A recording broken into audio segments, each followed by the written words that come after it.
Maayong adlaw mga ma'am, mga sir. So, happy New Year sa ato ang matag usa no. Salamat sa Ginoo sa pag-sustain kanato gikan sa tuig 2024, luyo sa mga kalisod, luyo sa mga pagsulay, ug luyo usab sa mga kadaugan nga atong nadawat diha sa kaayo sa Ginoo no. Salamat sa Ginoo.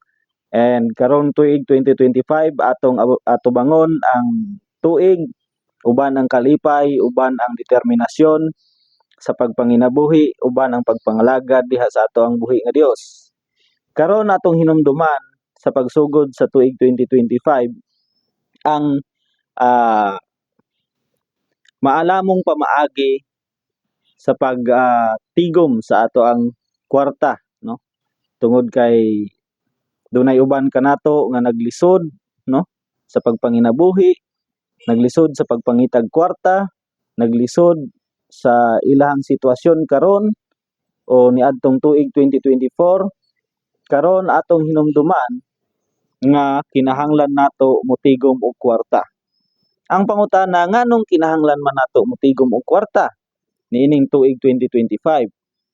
Tungod kay number 1, tungod sa economic resilience o sa Bisaya pa sa pagtubo sa ekonomiya no. Katong mga niaging tuig ang ato ang mga palaliton barato pa kaayo, pero karon mga tuiga naghinay-hinay nagkamahal no. Ang ato ang isagatos dili na paigo sa ato ang pagkaon sa matag adlaw. Mao na nga kinahanglan ta motigom og salapi aron nga mapangandaman nato ang ato ang kaugmaon no. Kinahanglan ta magkaroon og kaalam sa pinansyal nga butang. Tungod kay aron mapangandaman nato ang wala nato damha nga mga pagsulay sa kinabuhi. Ang pagkawala sa ato ang trabaho or magkasakit man ta no, dili nato matag-an ang atong kaugmaon.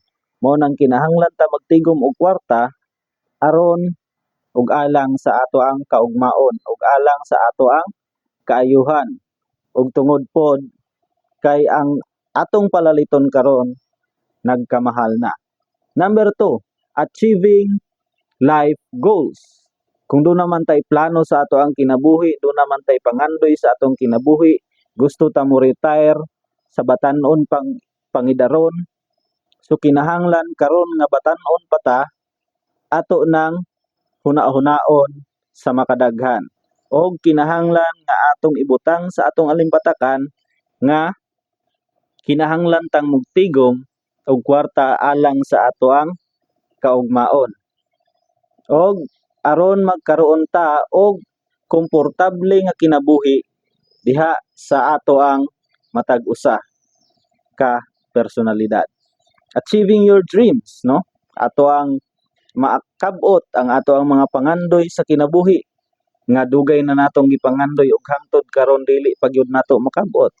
Mao na nga kinahanglan kita magkaroon og kaalam sa kung unsaon nato pagtigom sa ato ang kwarta.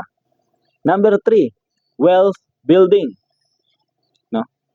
Ang pagtigom og salapi usa ka pundasyon sa ato ang investment. Kung doon naman tay plano sa ato ang kaugmaon nga magkaroon ta og negosyo no, business. So one step of growing our business is sa pagtigom nato sa ato ang kwarta no. Sa ginagmay nga pamaagi sa pagtigom nato sa ato ang kwarta, diha nato makab-ot kung unsa man ang atong pangandoy sa ato ang kaugmaon. Og kana lamang, daghang salamat. Sa sunod nga panag-istorya nato, atong hisgutan ang mga strategy kung unsaon nato sa pagtigom sa ato ang kwarta. Daghang salamat ug mayong adlaw sa ato ang tanan mga ma'am, mga sir. Happy New Year and God bless us all. Thank you.